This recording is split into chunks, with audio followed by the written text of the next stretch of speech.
Well, welcome, North Star. It's good to have you here again today. And let's just get right into the text because James has so much to say to us that I don't even need to explain hardly. He says, therefore be patient. We could just stop there, close our Bibles, and kind of just go on with our day.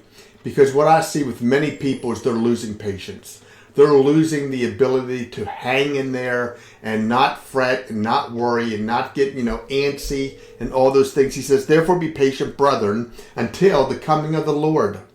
And James reminds us, listen, I don't know what you're going through. In his day, people were scattered all over the world. And they wanted to get back to Israel. They wanted to get back to Jerusalem. And yet they were scattered all over the world. And they kept thinking to themselves, when are we going to get back? When are we going to get back? When are we going to get back? And so James says, listen, you need to be patient because he said, the Lord is coming. He goes on to say, he uses an illustration about the farmer who waits for the precious produce of the soil.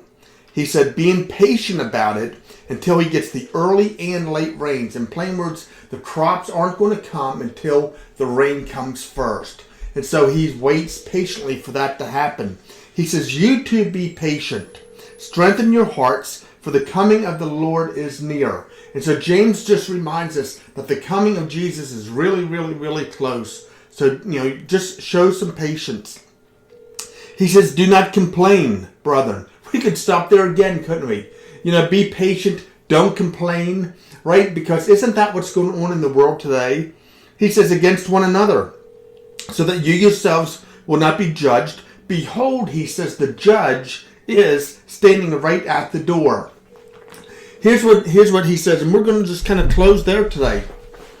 That, for many people, we think, well, Jesus is sitting at the right hand of the Father because we hear about that, we sing about that. But the truth of the matter is, James says, is that Jesus is no longer sitting by the Father. He's actually standing at the door. He's at the door of heaven waiting for the Father to say, hey, go get my children. Let's get them out of there. Let's go, let's go resurrect those people, or rapture those people, away from the earth.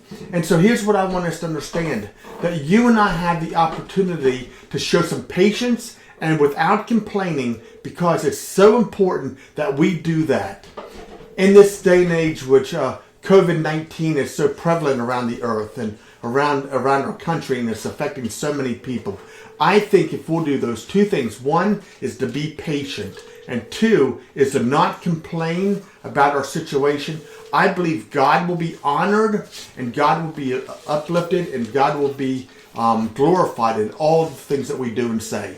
And so, as I'm thinking about this whole thing here, I've got a dog in here with me now, checking out the message. We just need to be patient. And what patience is?